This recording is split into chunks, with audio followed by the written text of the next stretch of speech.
Well, good evening, everyone. This is Les Smith. I'm with the Michigan Department of Environment, Great Lakes and Energy. It's my pleasure to welcome you to tonight's webinar.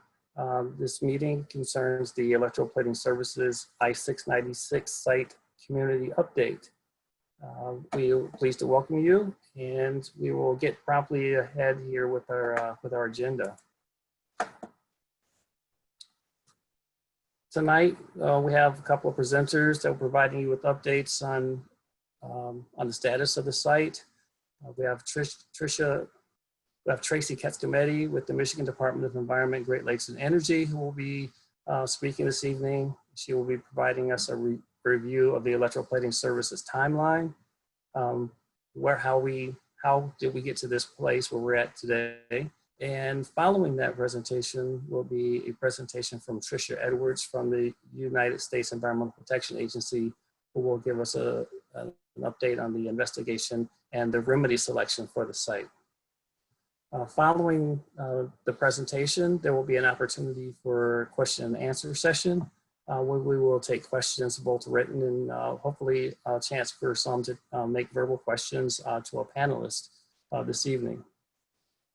Following that, we will provide you with some links on where you can find additional information about the site, and we will provide you with the contact information for our panelists if you have further questions. This is just a reminder that all lines are muted during this webinar, and that we are recording the webinar, and we will talk about at the end of the presentation this evening that we will have this recording available at a later date, a couple of days from now for later viewing. Before we get into the presentation with our first speaker, I just want to give everyone an idea how this night will work. If you have questions that you would like to submit to our presenters this evening or even our panelists later on, there is a Q&A box located at the bottom of the Zoom webinar screen for you to type in your questions. If you wish to raise your hand to try to make a comment, you can raise your hand. There's a hand icon located at the bottom of the webinar screen as well. And for our listeners who are listening only by phone, if you wish to raise your hand electronically, you can type *9 to raise your hand, and then we will try to get you connected so you can ask your question verbally to the panelists and presenters. Again, the Q&A box at the bottom of the screen, there's a hand to raise your hand, and if you're on the phone, *9 to raise your hand. And with that, I will turn over the presentation over to Tracy Katskameti, who is the District Supervisor from Material Management Division in the Warren District Office. Thanks, Les. Good evening, everyone. Really appreciate the opportunity to bring this update to you tonight. I appreciate everyone taking the time. I know it's a gorgeous summer evening and there's a lot going on in the world, so I do appreciate the time that you take to be here and listen to this update. And also thank you to the number of elected officials that are on the line. I'm glad to see you guys tuning in and listening to this update, listening to the concerns of your community. So, for all of you tuning in, know that those folks are on the line listening as well. And before we move on, I just want to let you know a little bit more about how this is going to go. I'm going to provide a real brief recap of what's going on the electroplating services site, just so that we're all refreshed. I know we spent a lot of time talking about this site over the winter. Certainly a lot has happened in the world since we last met in person back in February. So I'm going to go through a quick refresh and then provide an update on a couple of key topics, and then turn it over to Tricia Edwards, whom you've heard from before. And she's going to go into much more detail on the remedial plan that we've put together for the site. Unless you're moving my slides, right? So you can go on and forward to the next one. All right. Let's see. Okay. I don't know if sorry. So this site has a long history. It's been a plating shop since at least the 1980s. And we've documented, many years of noncompliance and problems out there, but focusing on what I consider most recent history, back in December of 2016, the state of Michigan issued a cease and desist order to Electro-Plating Services and required that the operator shut down his industrial operations because he was not able or willing to address the significant violations that were on the site. We had conditions of serious mismanagement of hazardous waste and chemicals that we determined to be an imminent and substantial threat to the community. And so that was back in 2016. Immediately after that cease and desist order, we referred the site to the Environmental Protection Agency's Emergency Response Program. They came in and spent all of 2017 removing tanks and containers and emptying the pits and addressing what we considered to be the imminent threat or the emergency conditions on the property. Their work in 2017 was not designed to be, a complete environmental remediation, but it was really what we consider an emergency removal. Following their work in 2018, our staff took a look at what information we knew about the site and the contamination that existed there, and we went through a process that we call a Superfund evaluation or a preliminary Superfund assessment. Some of you might remember Superfund is the federal program that provides funding for the nation's most contaminated properties, and there is a scoring process to qualify to be a Superfund site. And we went through that evaluation in 2018 and concluded in 2019 that the site did not qualify to become a Superfund site. At the same time, though, a criminal investigation was going on for the owner of Electro-Plating Services, Gary Sayers, and in 2019, he did enter into a criminal plea agreement and pled guilty to a number of felony hazardous waste violations and was sentenced to both time in federal prison and restitution to pay the EPA back over $1 million in their cleanup costs. But then that brings us to December of 2019, right before the holidays, when this picture you see here that we've all seen so many times, when the green liquid appeared frozen on the side of 696 and another emergency response began. Go ahead, Les. So just as a reminder, this is what the site looked like before EPA came in 2017. These are the conditions that led us to determine the facility was such a threat to the community. This building was open to trespass, and there were chemicals spilled, open pits of plating waste, and mismanaged hazardous waste all over the place. You can go ahead, Les, to the next picture. And this is another view of that same basement after EPA completed their removal. They removed, they removed all the tanks and containers, emptied the pit, they backfilled the pit with the stone, but this was not intended to be the final environmental remedy for the site. Go ahead. So again, that preliminary Superfund assessment that concluded that the site did not qualify to be a Superfund site was based on a couple of key factors. One is that knowing that the groundwater out there is contaminated, but that no one is drinking the groundwater. It's not a source of drinking water. We don't have neighborhoods on wells. We don't have a municipal water supply that draws groundwater. Everyone in the area is provided groundwater drinking water, that comes out of the Detroit River. And so the exposure wasn't there to the contaminated groundwater. And based on what we know about the geology in the area and regionally, there was a low risk for that contamination to move very far off site. So those two factors combined really led to the low score for the Superfund assessment. Next slide. So starting in December of 2019, the response efforts really revolved around controlling the off-site spread of that contamination. So EPA has constructed sumps and interceptor trenches to collect that groundwater so that it's not moving off-site anymore. They've constructed a bypass system so that the clean stormwater from up the road is rerouted around the site so we're not contaminating more water. And they've been pumping and hauling that contaminated groundwater off-site for treatment and disposal. They've also done a lot of work to investigate the nature and the extent of the contamination so that we understand what chemicals are there and how far they've spread and where the contamination is. Like I mentioned, in 2018, we did that Superfund assessment, but now that EPA had collected all this additional data, we decided to take another look at it and do what we called a reassessment. So taking all the information that EPA's collected, we essentially redid that scoring process. But we confirmed our earlier conclusion that the site still did not qualify to be a Superfund site. And frankly, now we have more data to demonstrate that the threat to human health and the environment, either through the drinking water pathway or vapor intrusion pathway, is not there. So again, this site does not qualify for that federal funding through the Superfund process. So what we've been doing over the course of the summer as EPA continues to pump and haul that groundwater away is they've also been developing a strategy for more of a long-term remedial strategy. Because pumping and hauling groundwater is a very labor-intensive and very expensive process, and it's not a very good long-term plan. So that's what Trish is going to focus on tonight is our long-term remedial plan. Go ahead, Les.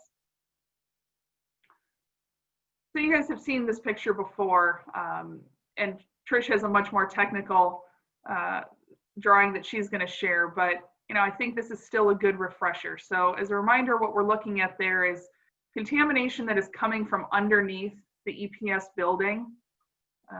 There's a basement with a pit dug in the basement, and all the plating waste and all the liquids that have spilled and been put into that pit over the years have saturated into the ground, and we found that the groundwater is moving directly to the north toward the highway.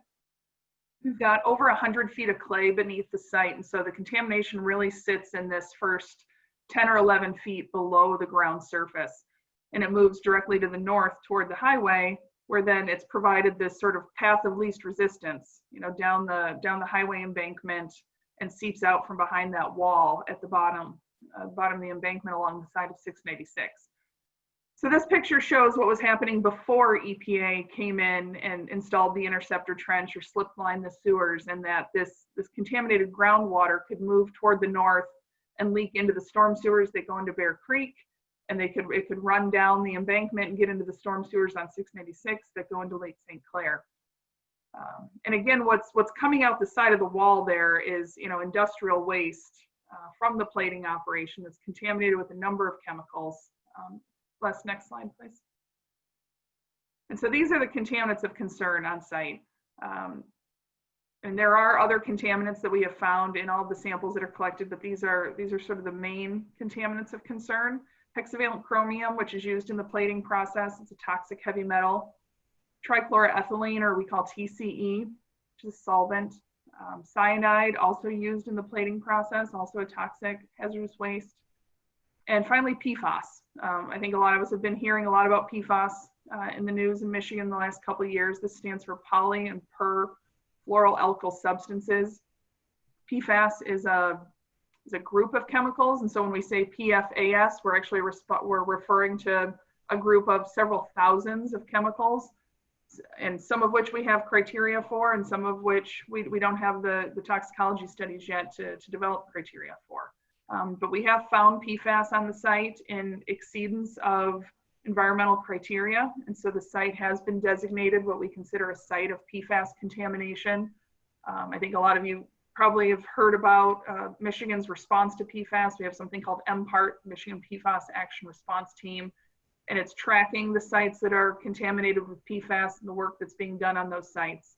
And so if that's something that's of more interest to you, you can visit michigan.gov/PFAS response, and there's a map of the site and a write-up concerning the data that we have and the response that's taking place. And as I've mentioned before, PFAS may not be the sort of leading contaminant of concern there, but it certainly does complicate our response, because when you think about how you're going to manage contamination, it just sort of complicates the strategy, because our science on PFAS is so new and changing that the treatment technologies are still evolving. These other three contaminants are things that in the environmental remediation world we've been treating and managing for a very long time. Next slide, Liz. So I know one of the issues that's always of interest is, when is that building going to get demolished? And like we showed in our cartoon slide with the groundwater contamination, the building itself is a source of contamination, and the soil underneath that building is a source of contamination. And so what we're working on is a strategy, and Trish is going to get into this more, of how are we going to address that groundwater that's migrating off site while that building is still in place, but also how do we have a strategy for when the building does get demolished. And so this slide provides a brief update that was provided by the City of Madison Heights on the status of their pursuit to have the building demolished. As you all know, the City of Madison Heights sued Electro-Plating Services, and back in the spring there was a court decision to demolish the addresses associated with that facility and repair one of the addresses. The owner did appeal that decision. The ruling was upheld. And most recently, the owner has filed another appeal. But as it stands, the city currently has the right to demolish the building. And so we are continuing to work with the city to find appropriate funds to do that. And the Attorney General's office is working with the city to support their legal endeavors. Next slide, Les. I think that's actually where I conclude, and let's turn it over to Tricia. She's going to get into the details on the long-term remedial plan.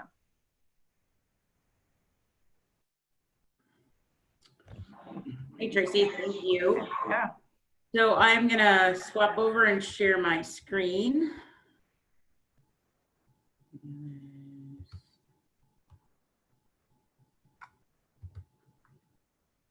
Please, 1 second.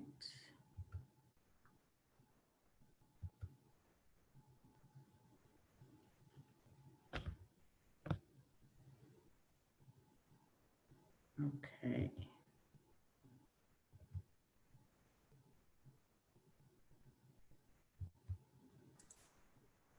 Are you able to see my screen yet? Yes, just we can see your screen. Just need it for slideshow.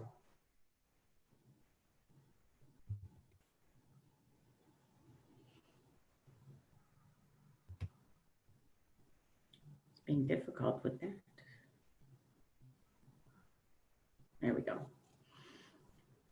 Sorry for that delay. Okay. All right. Thank you. Thanks, Tracy, for the good intro. Again, and I think most of us have seen Tracy and I throughout this past 8 months. So I'm the on-scene coordinator with USEPA that responded to the Electro-Plating Services site on December 20th. Tonight, as Tracy mentioned, I want to provide you with what our plans are moving forward. And to do that, I want to start a little bit going back from the beginning and touching on some of the specifics related to the site and some of the characteristics of the site. So I'm going to start with this first image for those of you that aren't familiar with the site as well, but just to kind of give you a little bit of familiarity with the site. Electroplating services in this image, it looks huge, but that's because the other buildings look flat. But it gives you a good perspective of how close it is to that service drive, the exit ramp, and that steep embankment. And on that very first night, our focus was to start removing that yellow liquid frozen down here at the bottom of the embankment.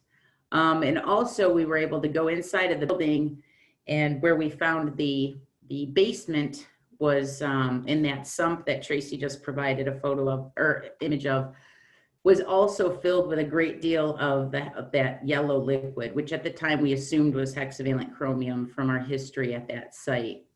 So we mobilized and worked on removing the materials from the highway as well as from the facility, and a recovery well just outside of the building. And, you know, at that time, we had a lot of ideas. That interceptor trench that we put in, and I'll talk more about, you know, we had a lot of ideas of things that we wanted to do, but this site is complicated because of all of the utilities at the site, and we wanted to make sure that we better understood it before we moved forward. So a few images that I'd like to start with. This one is an aerial photo, and I'd like you to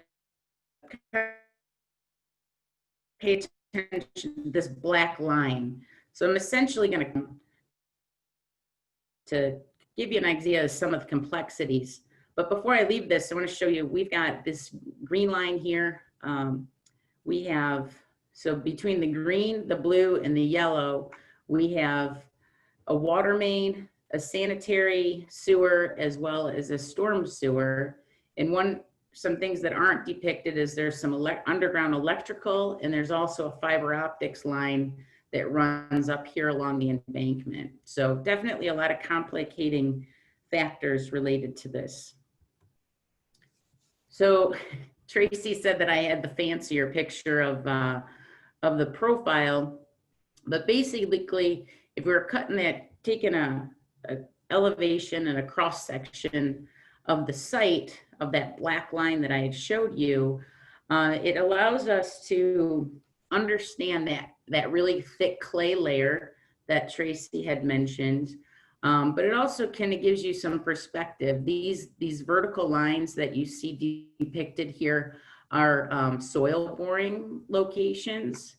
So basically we used a rig to bore down into the soil, and how that works is we bring up a core of that material, and then the geologists actually take a look at that core to better understand the types of soils that are present in that core, and it helps us to paint a picture of what we have going on. So, you know, it says silty clay here, a sandy silt, you know, a little silty clay lens here. So it allows us to, we needed all of this information to help us prepare and plan for our next course of action. You can also see in this area here, this is the example of where our interceptor trench is. And then you come across the, that's located within the service drive. And then you have the exit ramp, so a little bump, and then down the embankment. So you can see it's a really steep slope, which has that gravelly sand that definitely allows that liquid to move along that clay layer, but in that sandy area down to the barrier wall. So coupled with all of those utilities that I just showed you, which here's an example of that sanitary sewer, and then the storm line running right through the primary areas that contaminated water runs. So utilizing those soil borings, like I mentioned, it really starts to help us understand the site and puts together a better picture for us moving forward. This image, in addition to those soil borings, what we also do in those same areas where we remove those cores of soil, we also install groundwater monitoring wells. Sometimes they're permanent, some are temporary. There's a whole variety on this site. But what we put in there is basically a PVC tube down to the bottom of, you know, our boring. And in certain areas, predominantly here is from 5 to 10 feet below the ground surface, that plastic tubing has little slits in it. And those slits allow that groundwater to enter into that tube, into that well that we've developed, and we're able to collect groundwater samples. And we also are able to do a lot. So from that, we're able to analyze those samples, right? We can analyze the soil samples, the groundwater samples, and we can also measure from the ground surface down to the top of the water. And we would do that over a course of time to better understand what way the groundwater is moving. This picture in particular depicts, and what we found out from our studies, is that groundwater really is moving due north. So it's very important for us, like if there was a reason that had gone to the east or to the west, we would have to plan our designs accordingly. So we were able to find that it was moving north, and that also helped us to determine the placement of that interceptor trench, which has been extremely successful for us. And this is that interceptor trench. The other thing that we were able to do by using those groundwater monitoring wells is determine how quickly that water moves through the area. So it really helps us to understand the site with much more detail. This very busy slide shows pretty much the extent of all of the samples that we've taken. You know, there's multiple samples taken in a lot of these areas, but it really gives you an idea of how in-depth our investigation at the site was. So the yellow line is the estimated extent of contamination for the hexavalent chromium. The yellow shows the estimated extent of TCE for that trichloroethylene that Tracy mentioned earlier. So this just kind of gives you an idea of how far reaching our site investigation went. And as Tracy mentioned, you know, on December 20th, we knew that water was in the basement and we needed to better understand how it was moving. So this helped us to better grasp the extent of the site and then identify those primary contaminants of concern, right? The hexavalent chromium, the cyanide, the TCE, and the PFAS containing materials that we've discussed. So to kind of recap, what we've done is we had done the installed immediately, like within the first, you know, few days on site, we installed that basement stump. We dug down into the soil that was in the basement, put in a sump which had a submersible pump that we could pump to the frac tanks. On the 696 embankment, we set that one up so that it pumped directly into a frac tank that at the time was placed on 696. And then as we got this data that I just shared with you, that was when we decided to install the interceptor trench to better control that water. And then the water collected in the interceptor trench was immediately pumped into the frac tank on site for later disposal. As Tracy mentioned, we installed a bypass system so that the water from upstream coming in that storm sewer was diverted around the site and then discharged into a manhole downstream so that it wasn't impacted by the contaminated water within the site. So that's kind of where we were back in February when we held our last meeting. A lot of work had been done. And then, COVID, the nightmare for all. But operations did not stop on site. We still manned crews. Operations continued. I made some changes with personnel. We had rotating schedules. I minimized the number of personnel on site. If I could have people work remotely, they did. And also during this time, once spring hit and we got the warm weather, we were able to remove the frac tank from 696, where that's the embankment sump is located, and we were able to reroute that pumping up to the interceptor trench. And that was predominantly because we didn't have the freezing conditions and we didn't have to worry about that freezing. So at that time, the frac tank was also removed from 696. So actually, interesting fact, this is actually, I believe, the only site in all of EPA Region 5 that remained operational during the quarantine. Also during this time, most importantly, was that our engineers were still hard at work developing a plan for those long-term cleanup measures that we're really here to discuss.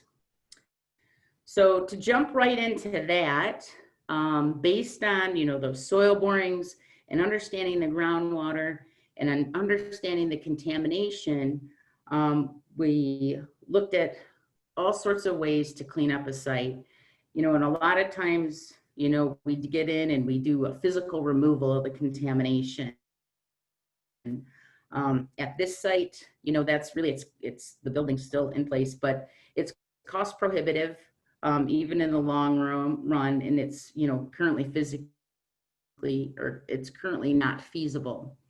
So we looked at what's called in-situ treatment, which is basically in-place treatment, and I'm gonna talk more about that. But at the same token, we also discussed and evaluated how we could collect and move the groundwater from where it how it's moving and how we could manage that water much better. We looked at wastewater treatment systems. We evaluated excavating the embankment wall. We looked at potential opportunities if it would be feasible to try to do some type of source containment, which could be something like sheet piling around the EPS facility. And a lot of these things were ruled out because they weren't feasible or they weren't cost effective. So in summary, we really evaluated very, very closely 9 options for the site before we chose the in-situ remedy to be the best option for this site. So I want to explain what in-situ treatment is. And basically, as I mentioned, it's treating the chemicals that are in the groundwater in place. So where it's found in the environment, it's treated. And I'm going to go into the details of that. But basically, we don't have to remove the soil. We don't have to continue our pumping operations. As Tracy mentioned, that's very cost prohibitive. And I'll explain to you with a good example a bit later. And then it's able to really clean up these high levels of contamination with minimal disruption to the area. So why did we choose it? Well, through our treatability studies, which I've got in on the next slide, we found that the different reagents, these treatment reagents that we're going to use, we're able to treat the hexavalent chromium, the trichloroethylene, and the cyanide all beneath the water quality standards. There's a very substantial reduction of the PFAS, and I'll explain to you how that's going to work and benefit us in the long run from other directions as well. But really, there's a lot of long-term benefits to this. So once this is in place, that groundwater is going to be treated and it lasts for many years. And additional measures can be taken and to allow this treatment to continue for a long time. So there's a great deal of long-term benefits that benefit this site, whether the building's in place, whether the building's demolished. These you never get all of the contamination. So this gives us that flexibility that this site really needs. So it's exciting to me. So I won't go into all of the details of this, but basically we tried numerous reagents or treatment, like these treatment reagents, and we tumbled them and determined how long our contaminated water would have to be in contact with these treatment reagents to truly treat the contaminated water to meet those remediation goals. And so your remediation goals here on the end, and you can see we were able to drop all of them, and we got an 87% reduction in the PFAS, and that is anticipated to last longer as we move forward. Just to give you an example, the test 1 here, the control substance, is an actual sample from the liquid collected from site. After 14 days of the study, the test result was clear. And not that that's entirely indicative that it's treated, but it's definitely a benefit to it, as well as our analytical showed that we were meeting those treatment goals. So that's why this is the solution that we've opted for. So then the big question then is, okay, you've decided you're gonna put these materials into the ground to treat it, but how do we do that? And so we use something called the permeable reactive barrier, or PRB. And in some situations, it's actually physically excavated and then placed into the ground. In our situation, because of the complicating factors of all of the utilities and our limited space, we have opted to do an injection of these chemicals or injection of these reagents into the ground. So I have a picture that kind of helps to explain how this works a little bit. One thing that it's a little bit deceiving, it's not an actual wall that goes in. It's, as you inject it, it's spread, and like Tracy showed you in that one diagram, that there's, you know, this area like 4 to 11 feet where the basement is that's contaminated. So the materials are injected into the ground, and it varies in certain areas based on our studies, but pretty much these reagents are injected in this 4 to 11 foot area. And then as the contaminated groundwater moves through this area, we know how slow that it moves and how much contact we have. And then by the time it moves through that area, it's actually treated water.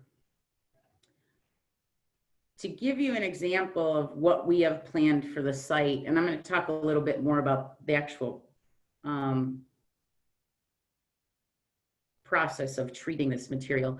But what our plan is this is an area on site directly behind the EPS building that we will do multiple injections in multiple rows behind the facility.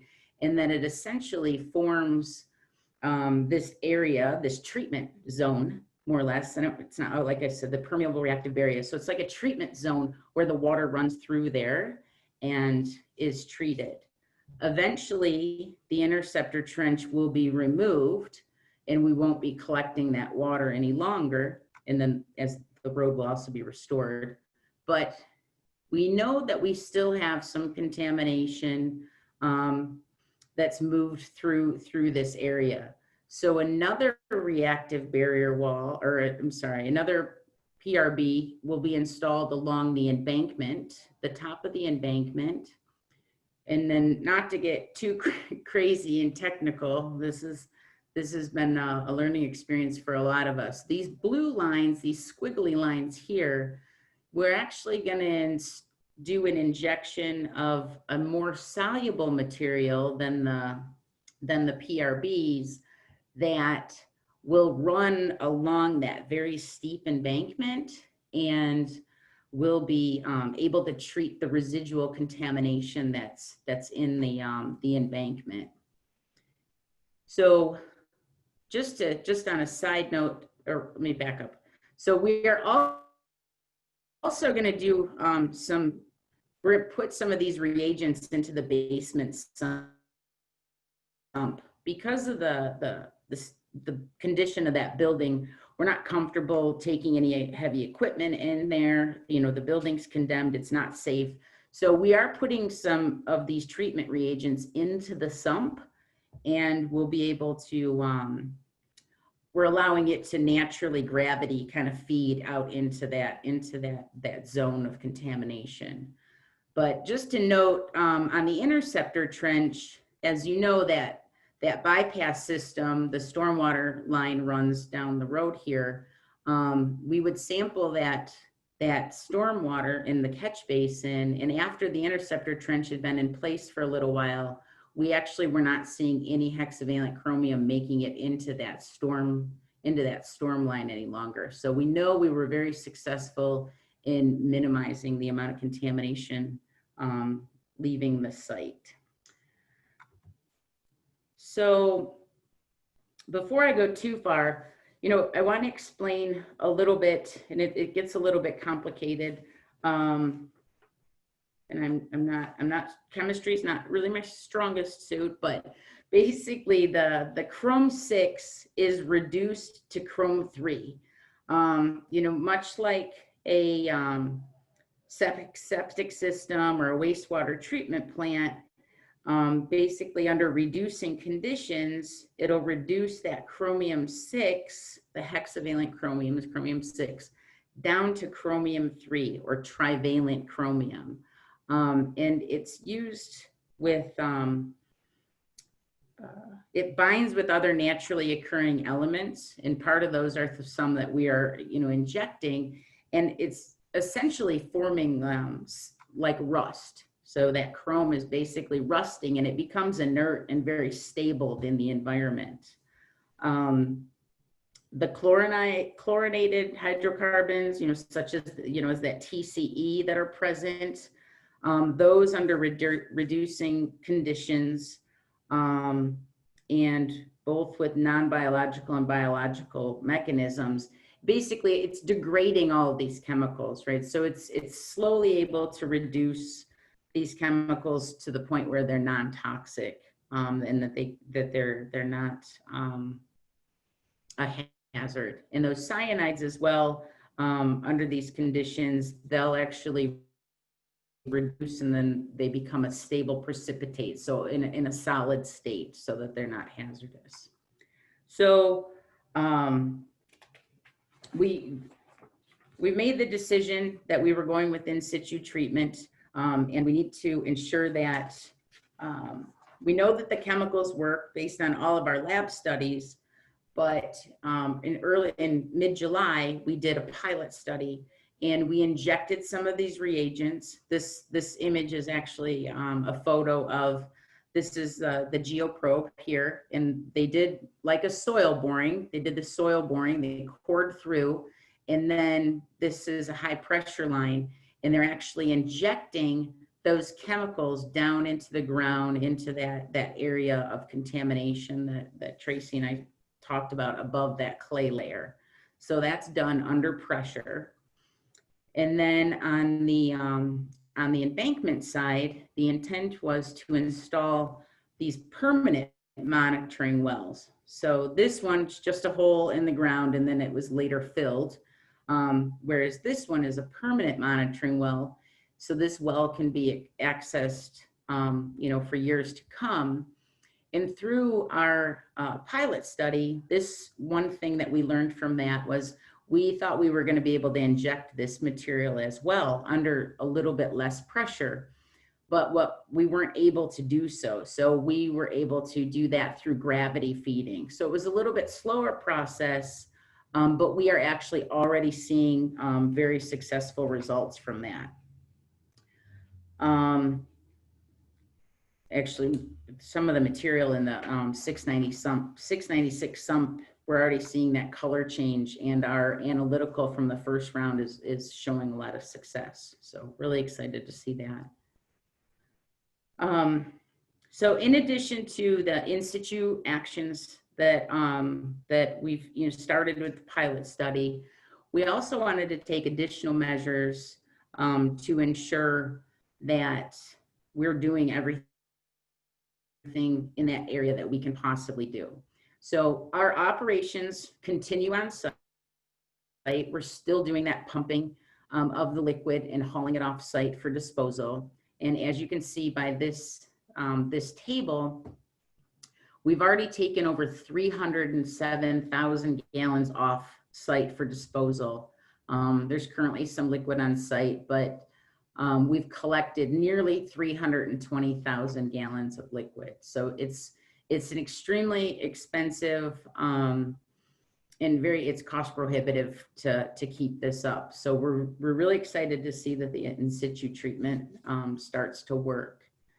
The other thing that we have done is we installed we lined the sanitary and the storm sewers. And as I mentioned earlier, that we saw in that the interceptor trench was working based on the analytical that we were taking from within that storm sewer. We'd also videoed those lines. Madison Heights worked with us, and we videoed those lines to do an inspection, and we found that there was a lot of damage and there was a lot of weeping. So we decided to line these with a cured in place liner, and we'll also repairing 2 manholes. The sanitary in particular was where EPS used to have a wastewater treatment plant where a lateral, basically from the building, dumped into the sanitary sewer, and that one was extremely damaged. You can actually see in this photo, it's a little bit hard to see, but try to work with me. I took it from the video, but this is the lateral that's dumping into this storm sewer. And you can see here, like there's a hole. I mean, basically the sanitary sewer is gone.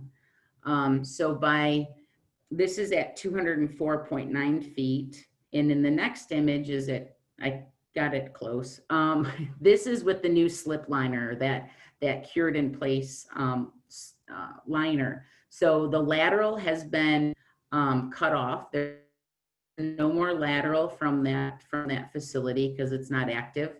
And you can see that the sewers can be completely rehabilitated. We finished that just 2 weeks ago. At that time, we were able to remove the bypass system and demob that equipment from the site. So our timeline for things to come and things that have been completed, as I mentioned, that pilot study took place the week of July 13th. The week of July 27th, we did the lining of the sanitary and storm sewer, and we were able to remove that bypass system. It's planned, the dates aren't set, but it should be very early September that we'll do the full scale injections on site.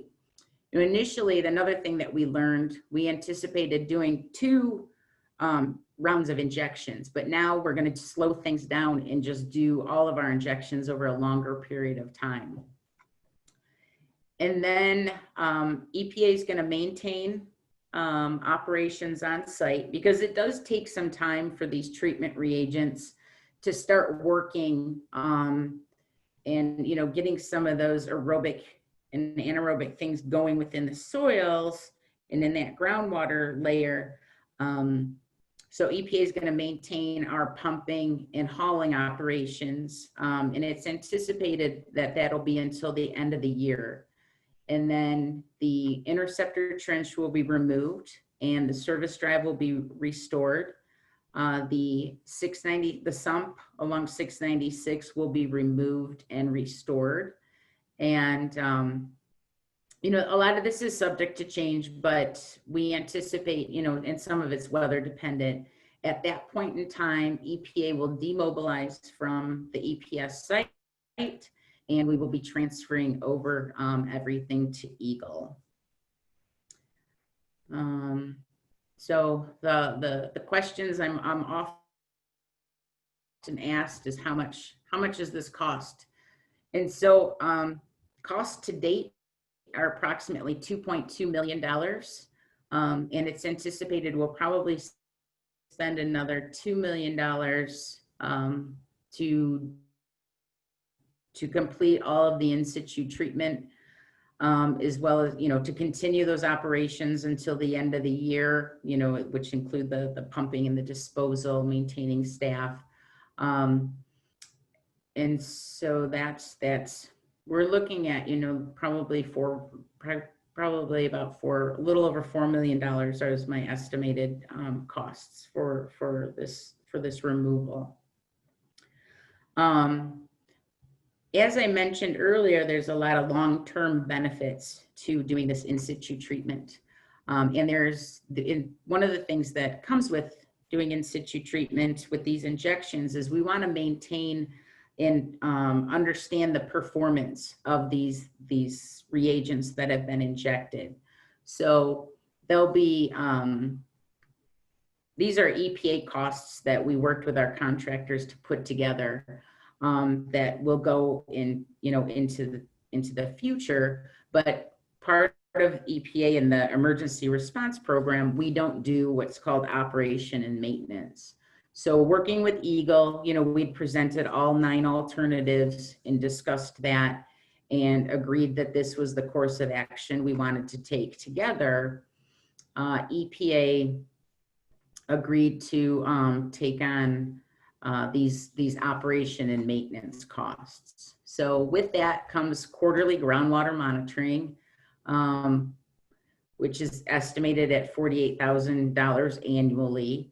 And then in 3 to 5 years, in particular, those injections of that soluble material that's along that embankment, that would probably need to be re-injected to continue to maintain that efficiency. So that in, say 3 to 5 years, I annualize that. So EGLE's accepting, almost a $64,000 investment to maintain operations on this site. In 5 to 10 years, if there's no source removal, then there may need to be another injection of the permeable reactive barriers.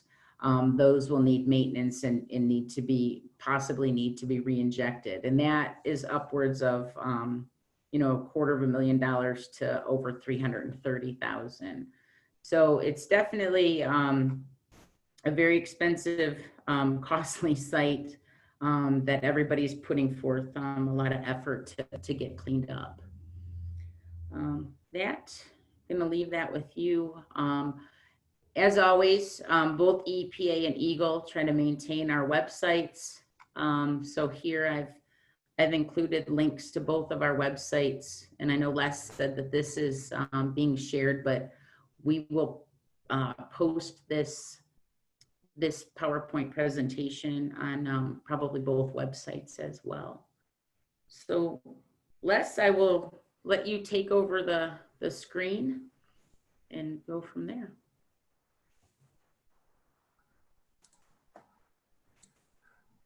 Okay, thank you, Tricia and Tracy, for your presentations this evening.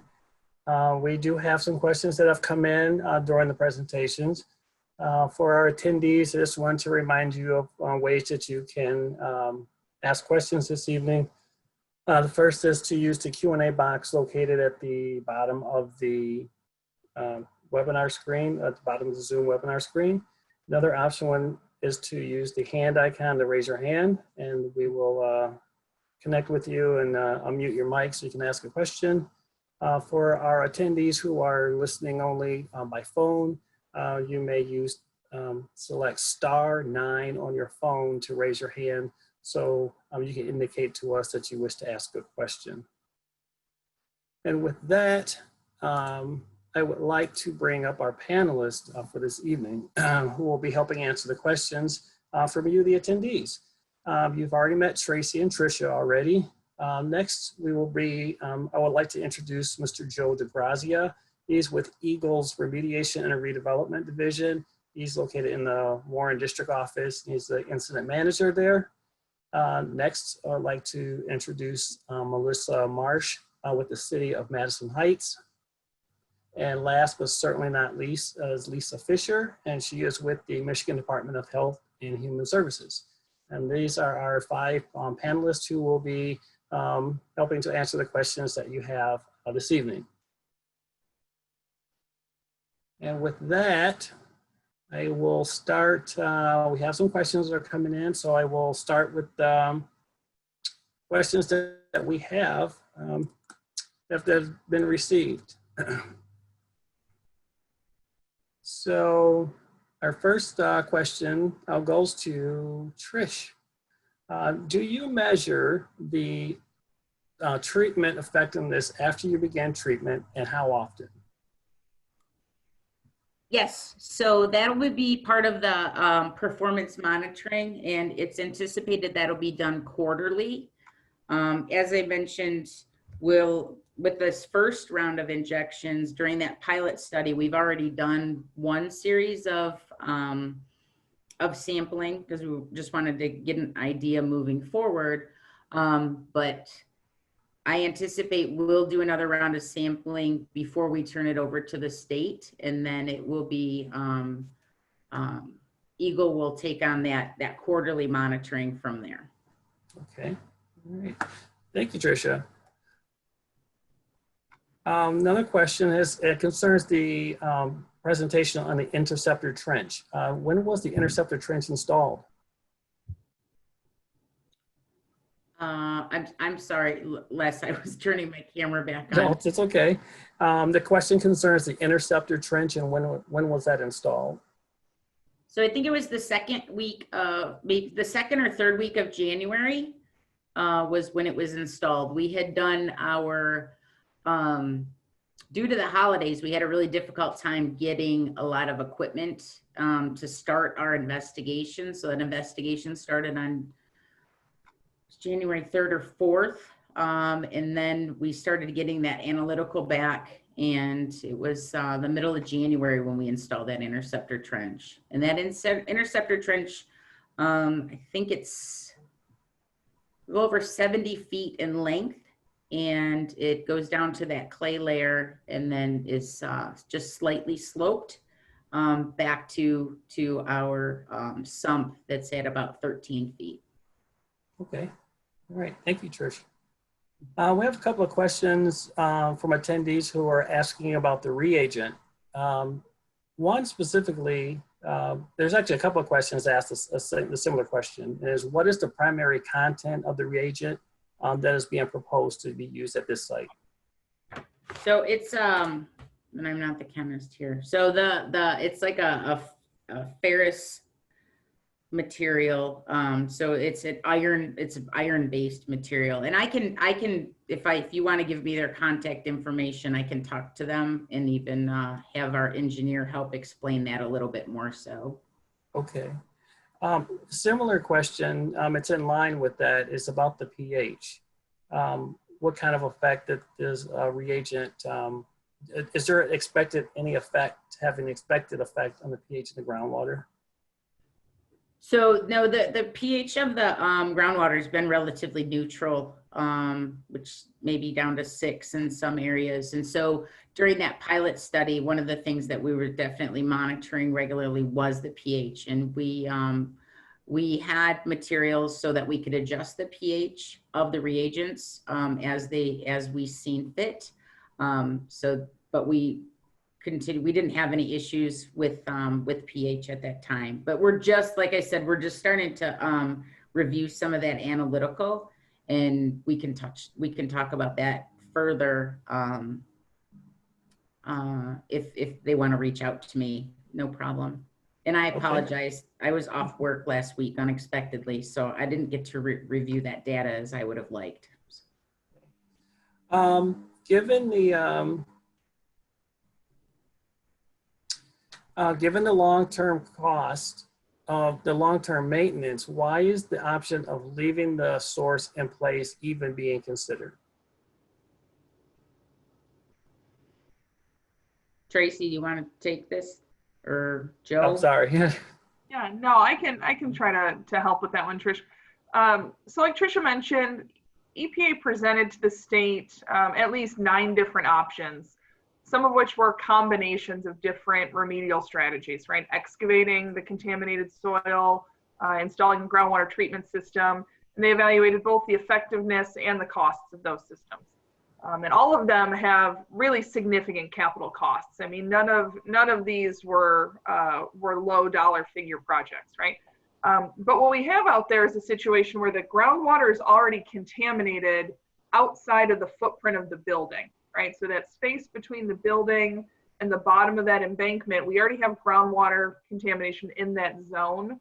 So we were already going to have to find some way to recover and manage that contaminated groundwater. So even if we're removing the source and the soil, which long-term is something we still want to do, please don't misunderstand that. We still need to manage this groundwater that has gotten out of the building's footprint. So the system that EPA is installing really works for us now while we're waiting for that building to be demolished.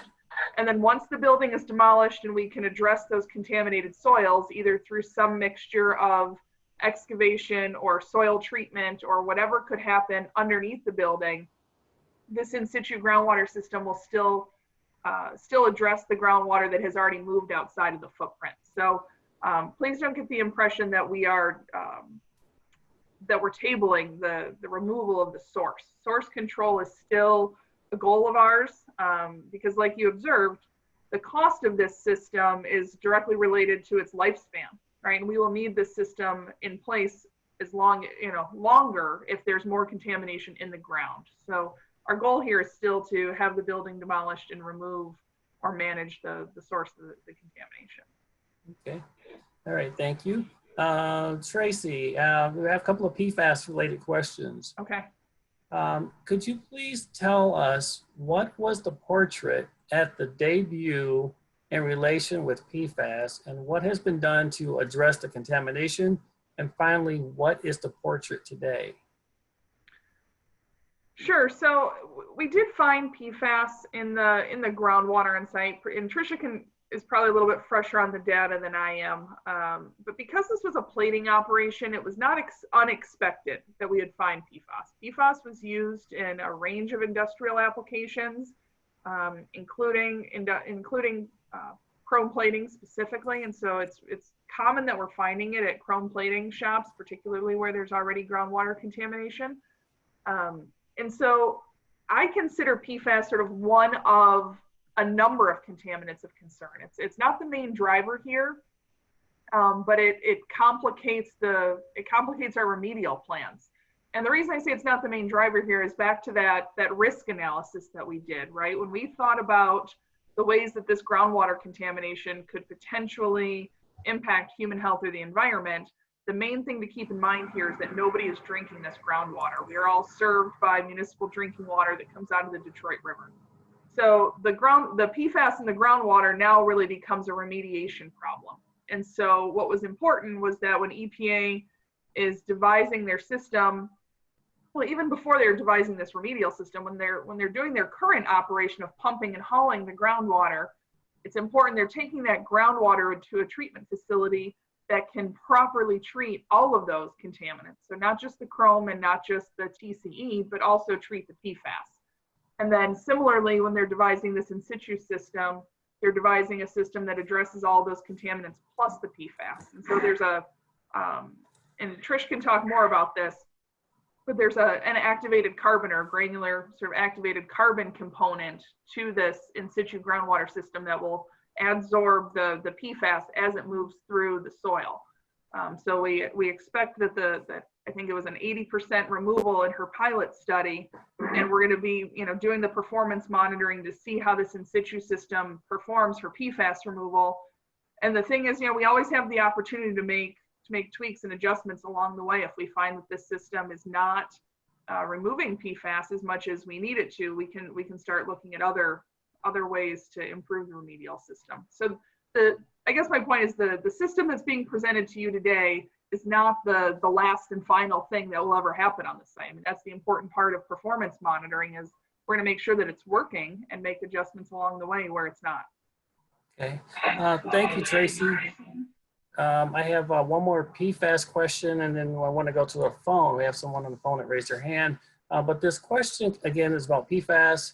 The question is, has the TCE and PFAS in soil and groundwater been delineated? I don't know if we have the opportunity to go back to Tricia's slide. Trish, you had a slide that showed the outline of some of the contaminants. Did it show the TCE and the PFAS? Not PFAS, but TCE. Okay. Can we go back to that slide? Yeah. You're gonna go to it? Okay. Are you able to see my screen? Yeah, we see your last slide. Okay. Just trying to get it to cooperate.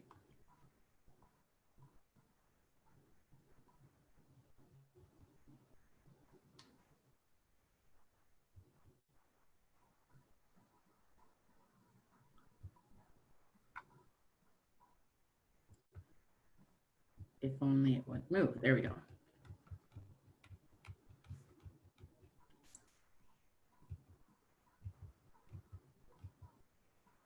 And this is a little bit rough, but particularly like inside the building, but outside of the building, that's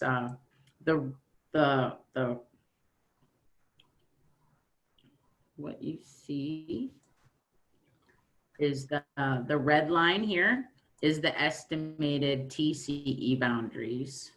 based on, some of this sampling. And then just to note, inside of this building, we were able to get some samples, but we had to hand auger. We used a coring machine and hand auger. And there's a lot of these areas where there's still huge vats. They're empty and they're clean, but they're still in place. So there's other areas that were not accessible, but we're still able to get, some outside edges to give you an idea. That helped. Thanks, Trish.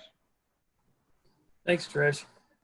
I'm going to share my screen back to the panel, and Jim, I see I have a hand.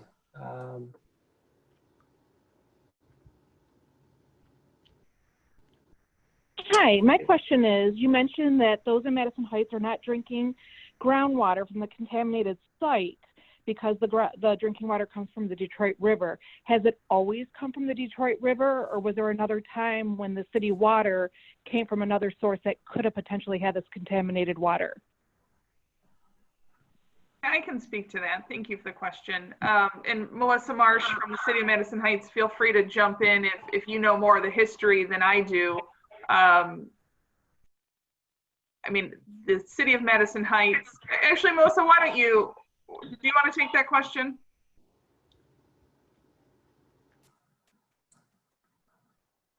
Well, the City of Madison Heights has been on the Detroit water system for at least 30 years. I would have to look back further than that to see if there were wells in the city, but at that point, there shouldn't have been the same type of contamination at this site.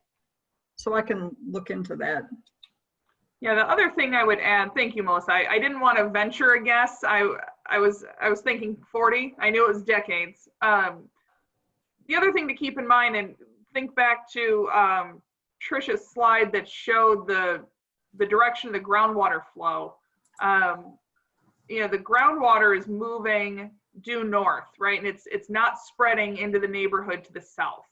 And so I guess we could start thinking about when was 696 put in and what predated the facility or 696. And I can't recall in that history, but I believe 696 predated the facility.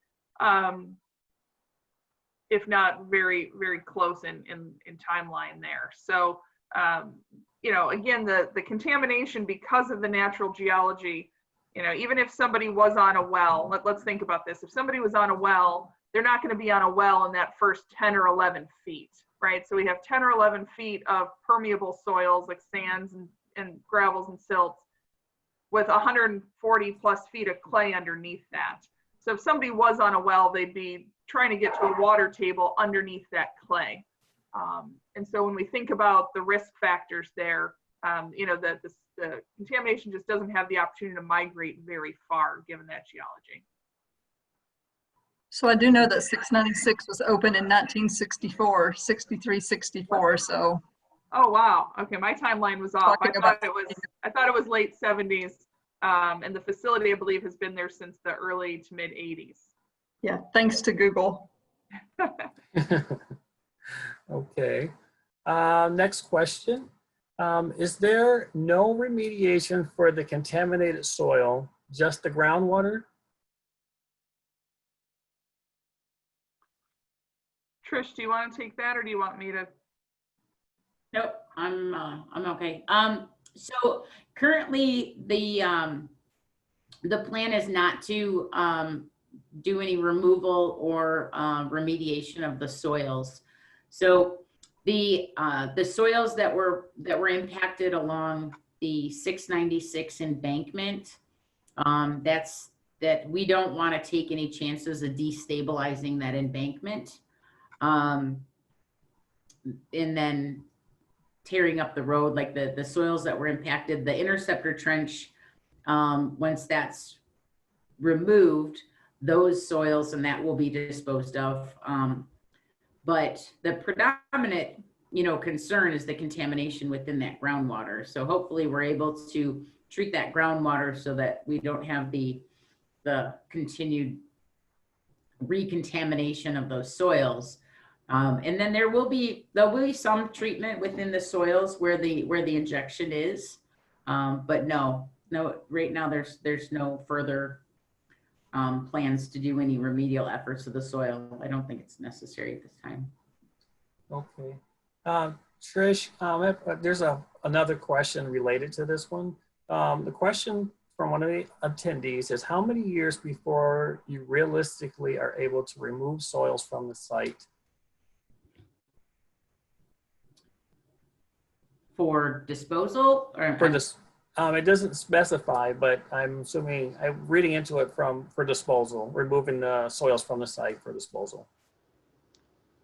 So that kind of all goes to, Tracy and Melissa and the building demolition. EPA may or may not be involved in that side of the removal. Okay. It would Yeah, start with EGLE initially. Yeah, Les, I'll go back to my update on the demolition, and Melissa, if you'd like to add anything about the legal proceedings, please feel free to jump in. But, the status of the legal proceedings right now, the city does have the authority to demolish that building while the appeal moves forward. And so, it remains our goal. And the Attorney General's office is working with the city's attorney, and EGLE is working with the city. It remains our goal to have that building demolished and to have those source soils, either excavated or treated in place or otherwise controlled. Because like you all saw on the slides, the lifespan of this treatment system will be dictated by, how long the source of the contamination stays in place. So it is certainly the most efficient thing to remove the source of the contamination so we can reduce the necessary lifespan of this treatment system. This treatment system will be needed with or without source removal. So even if we were going to take the building down tomorrow and excavate all the contaminated soil down to the clay, we would still have to address the groundwater that has gone out of that footprint. So as that groundwater moves through, it picks up the contaminants and it's traveling away from the building. And so there's already contamination between the building and the highway. So even if the building came down tomorrow and all of the soil was excavated, we would still have contaminated groundwater seeping out onto the side of 696 if we were not doing anything to control it. So at that point, we have to make a decision to either keep pumping it out of the ground and hauling it away, or putting this in situ system in. So this in-place treatment system really does serve us now, and it will continue to serve us while we pursue getting that building demolished. All right, thank you. Thank you, Tracy, because I think that actually answered another question from another attendee. Can I just add on real quick? So I think it's important to note, we've had to work with MDOT, and they have been a huge support to us, working, on their embankment, having that lane closure and things like this. So obviously they're aware of the remedial efforts that we're taking, and moving forward. I hope that we continue to have a close relationship, and that if they're going to be doing construction and things in that area, that EGLE and EPA are able to provide any assistance that we can. I don't know that it would be but at least we would be available for consult and assistance with MDOT, because they've been really great to work with.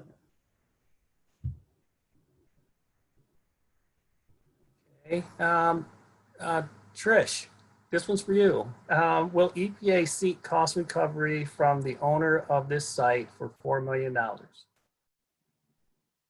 EPA always seeks cost recovery from responsible parties.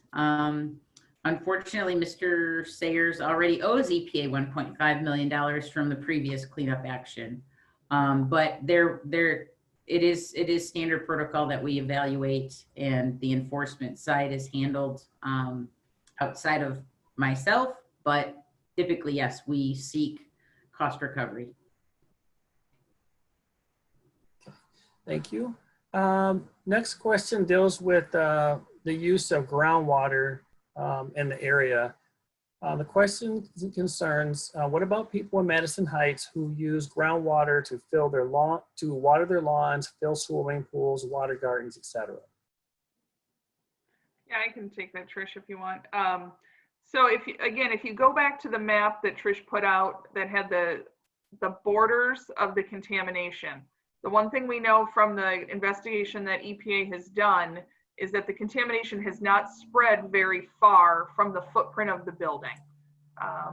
And so they've done a lot of investigation, to the south of the building to confirm that contamination is not spreading into that neighborhood. We did work with Oakland County Health Department to see if there were any drinking water wells in the area, and the closest well we found records for was over 2 miles away in the city of Warren. Melissa, I'm not sure. I'm not aware of wells that people have, for irrigation and that sort of thing, and if they would be at that shallow depth where this contamination exists. Because again, keep in mind a couple things. The contamination is in the shallow zone, so from 4 to 11 feet below the ground.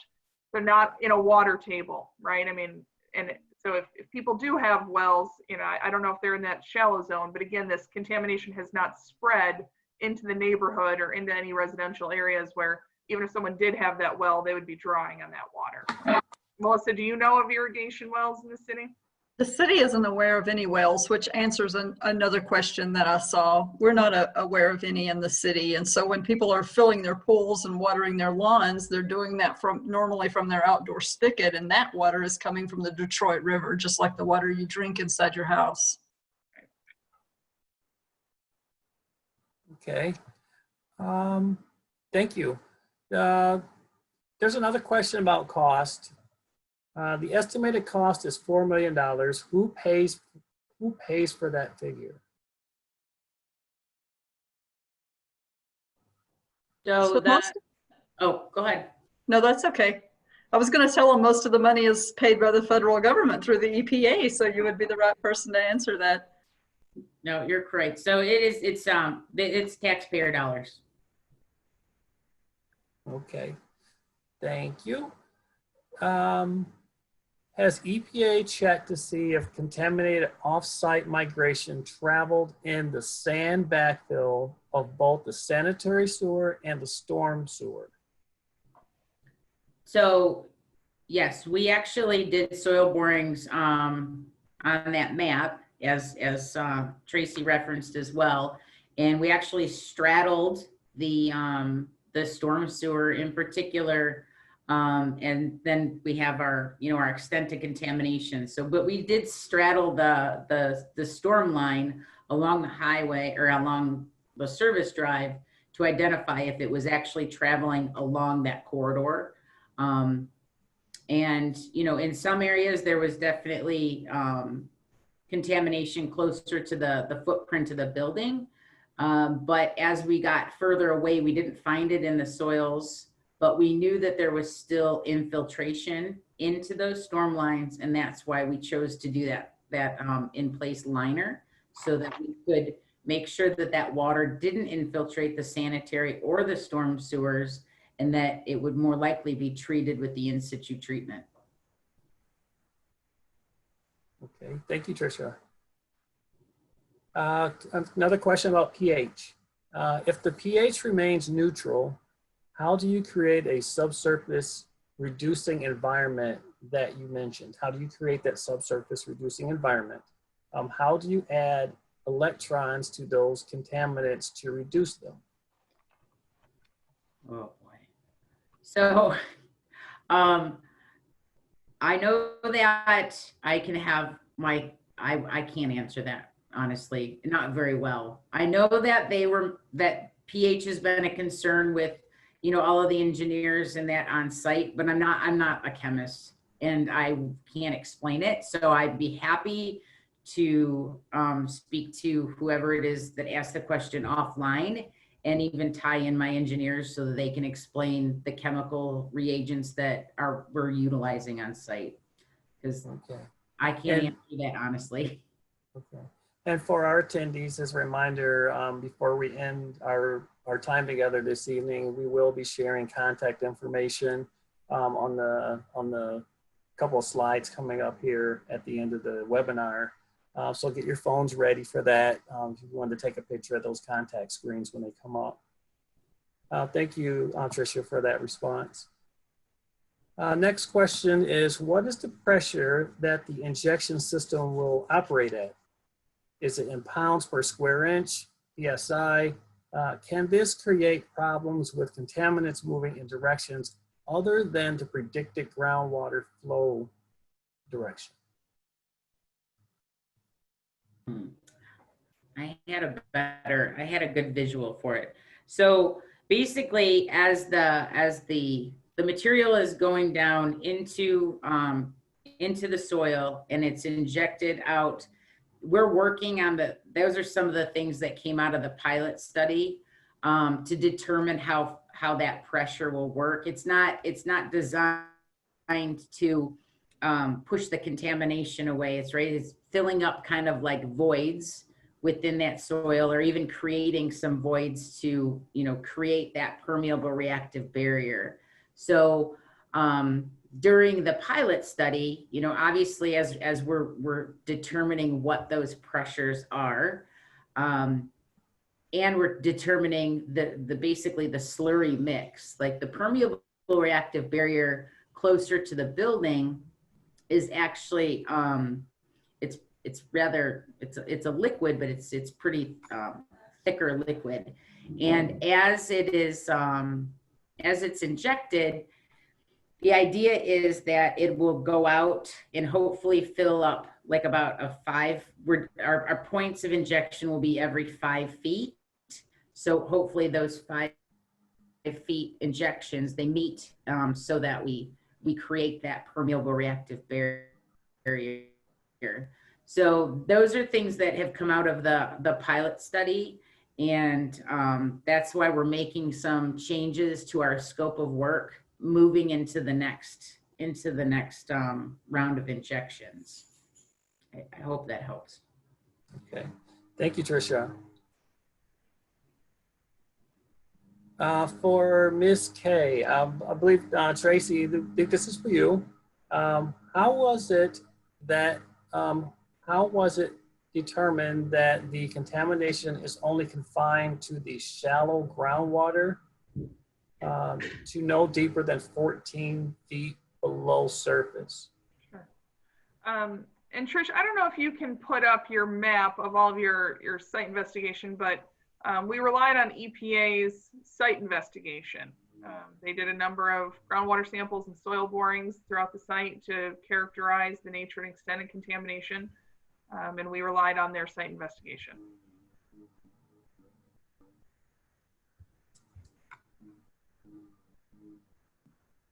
So basically it was based on those soil borings and the cores, and known of you have 140 estimated this clay layer, as you shown in your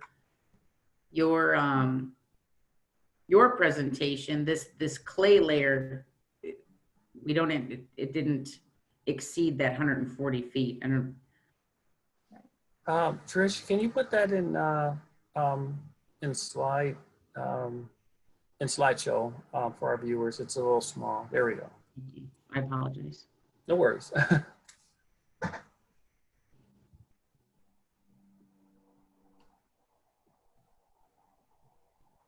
So does that help? Yes, this helps having it on a larger screen. I was waiting for you to finish your answer. Sorry. No, I mean, go ahead, Trish. No, I mean, we just don't we don't anticipate that it exceeded what's believed to be, I think we were told that's, hundreds of feet thick, that clay layer, right? Yeah, I mean, that's based on, regional soil survey and what we understand of the geology of the area.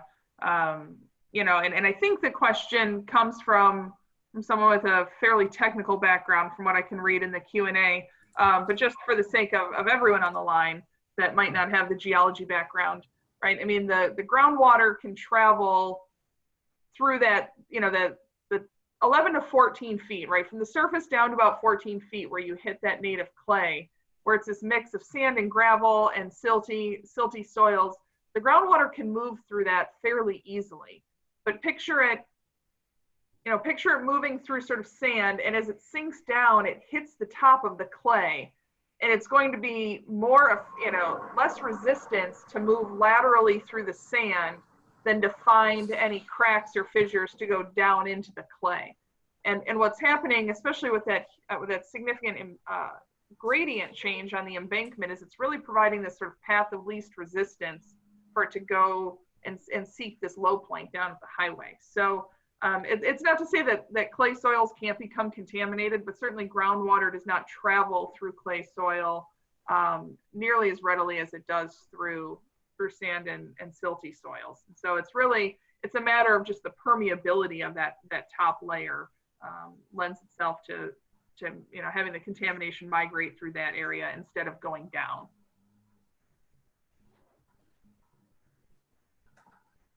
All right, thank you, Tracy. Tracy, stay right there. There's a question. This one's for you. Tracy, the question pertains to I-696. Is there any chance there is any structural damage that would require any construction or repairs to I-696? So I think we're probably talking about structural damage to the road, or maybe to the embankment. And Trish, I know your engineers have looked a lot more closely at the embankment, and keep in mind MDOT has been working with us along this whole process. I have no reason to believe, or have not heard anything that indicates there's any damage to the road. And I know, Trish, one of your scenarios that you explored was excavation of part of that embankment. You guys had a very good reason for not wanting to do that. So I don't know if you want to talk about that anymore, or the soil samples you took in the embankment that would indicate whether or not there was any need to do excavation there. So there's multiple questions there. Mm-hmm. So EPA would be limited as to, we wouldn't do any construction, right? We wouldn't do any work beneath the highway because there would not be an immediate threat. So the emergency response program, we wouldn't have the authority to be able to do that type of work. We're not aware of any structural damage. I know that there's been some discussions that there may be some construction in the future. Mm-hmm. But that's why I mentioned that we would continue to work with EGLE. Now, up on the service drive, absolutely, we have some reconstruction where the interceptor trench is. We'll have to do a little bit of reconstruction, and compaction, and that where the sump is at the embankment wall. But that very steep embankment, I know, has been problematic because it's so steep for a number of different reasons. But no, we're not aware of anything currently, and we're not taking any action. Yeah, and I guess, Trish, the only thing I'd add to that too is, and for people that drive that area every day that know it well, the big reconstruction of 696 did not cover this area, right in front of the facility. But we do understand from MDOT that there's going to be construction there in the next few years. And so this is certainly an issue that they're well aware of. And when that road comes up, we'll be working with them to do any sort of investigation that's necessary, the soils beneath the road, make sure that those are properly managed.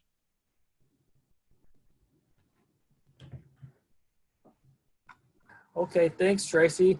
And Trish. Trish, another question. I think you touched on this in one of your slides. It concerns the schedule for a transfer from EPA to EGLE. One of our attendees is asking, when will we know when things transition from EPA to EGLE, and hear more about the progress in EGLE's addressing concerns about the contamination?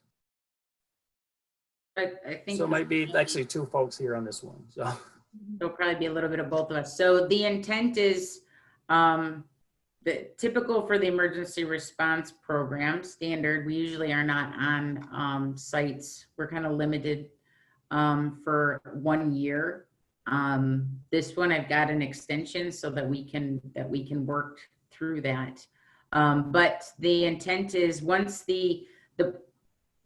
right now, what we proposed when we proposed these alternatives to EGLE was that EPA would stay on site until the end of the calendar year. And as we get closer to that, and as we see how the treatment reagents are working, then there'll be a lot of internal discussions at that point, I would imagine, with ourselves, with those of us in the field, and then with our upper management.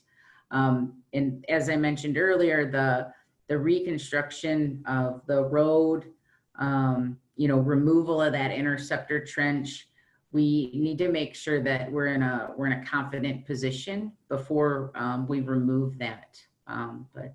So it'll definitely be communicated, and there's, we've been working hand in hand all along.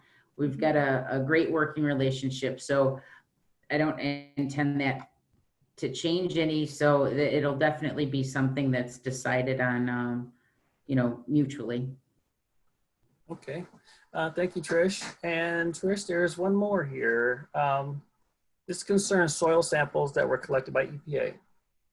The soil samples collected by EPA were rather shallow. Why didn't EPA at least collect soil samples at the intersection of the silty soil with the clay layer? Oh, we did.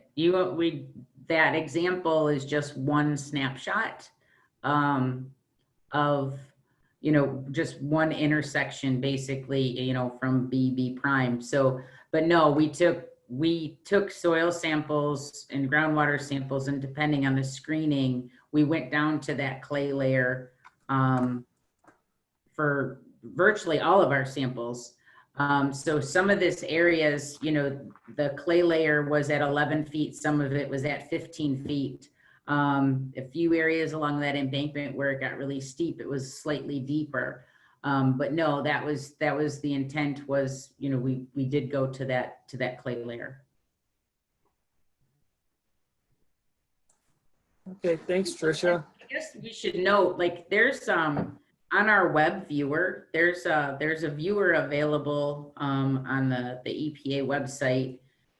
Even if you just Google EPA Electro-Plating Services, it'll take you to a website for this, and then you can click on the storybook for this, and you can actually go to a web viewer map, and you can look at the map specifically by chemical and see specifics for where the samples were taken and at what depth, and even see more detailed information, right? So it's kind of limited on putting all of that into this presentation. So that is available, and if you're going to share our contact information, but I'm happy to share more of it and, talk more about it if anyone would like.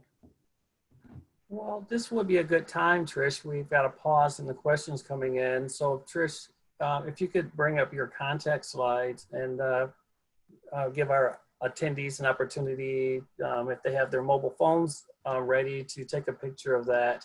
Again, just a reminder, these slides will be made available in a few days after today's conversation. But here's an opportunity if you would like to take a snapshot of the contact information on the screen.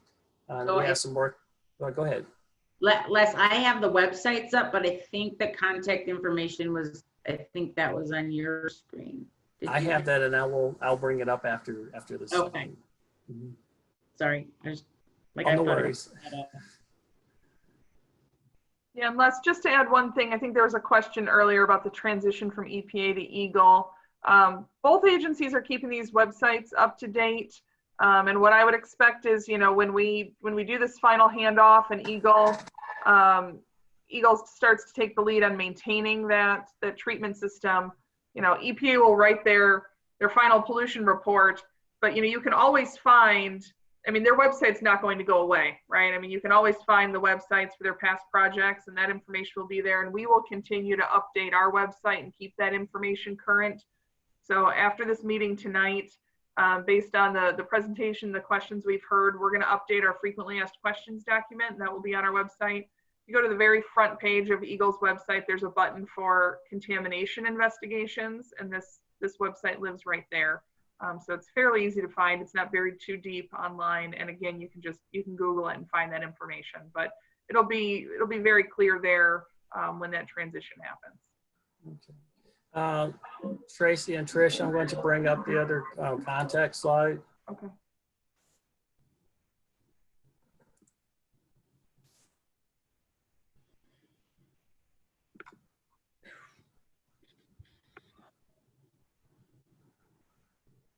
So here we have our contacts for all of our panelists. And then we had a couple staff that didn't get any questions this evening, but here, if you have questions going forward, Get them up. go ahead. It's not too late to ask them some questions, Tracy. So here's an opportunity to take a snapshot of this slide. Again, this will be a part of the slides when they are made available following this conversation. I'm not seeing any more questions in the question box, and I'm just checking to see if we have any more. I don't think we have any more hands raised at this point.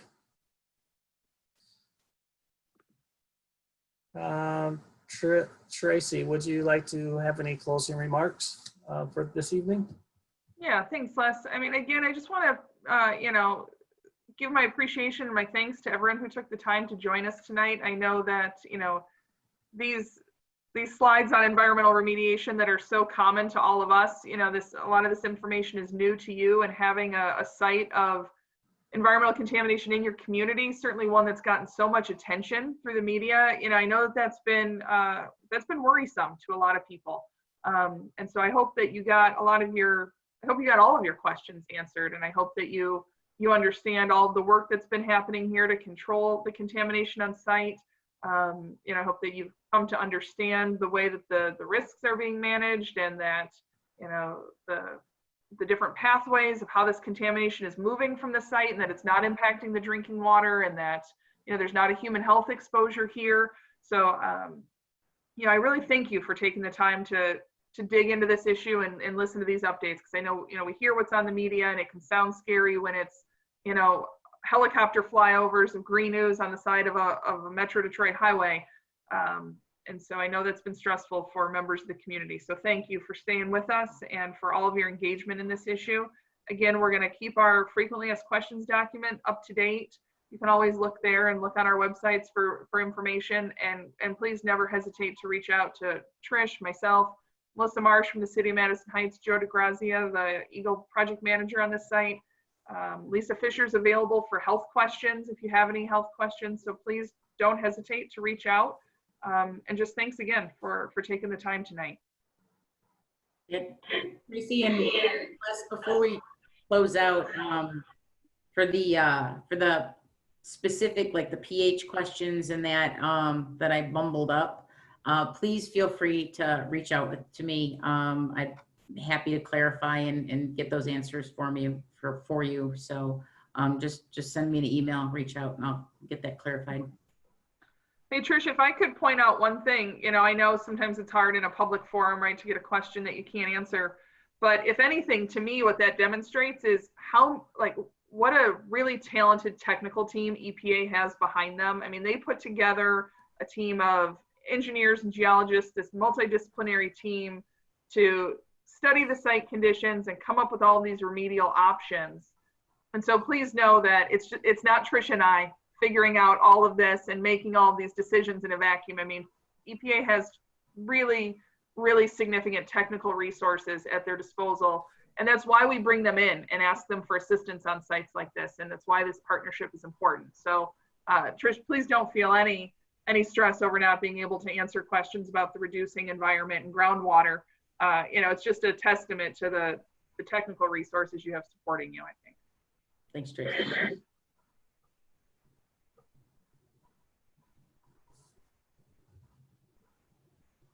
Okay.